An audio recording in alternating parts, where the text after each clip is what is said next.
Hello everyone, good afternoon. আজকে আমি share করব শাশুড়ি বিষয় কিছু কথা।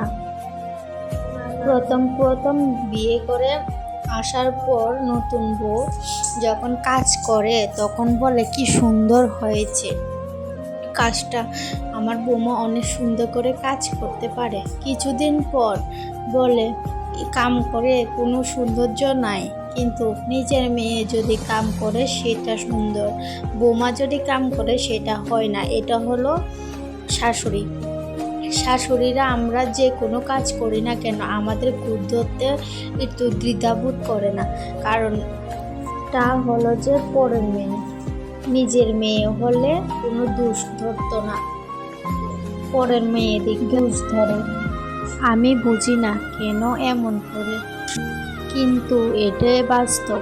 সব শাশুড়ি এমন না, কিছু কিছু শাশুড়ি এমন আছে যে বৌমা যে কোনো কাজ করুক না কেন এটা সুন্দর হয়েছে না এটা ক্রোধ ধরবেই, কিন্তু এটা বুঝে না যে নিজের মেয়ে যেরকম পরের মেয়েও একই রকম। এটা কেন মানতে চায় না, নিজের মেয়েকে যেভাবে চালাবো পরের মেয়েকেও ওভাবে চালাবো। পরের মেয়ে যদি একটা নাইটি পরে বলবে যে ইস কি লাগে, কেমন লাগে, কেন জানি পরে নাইটিটা।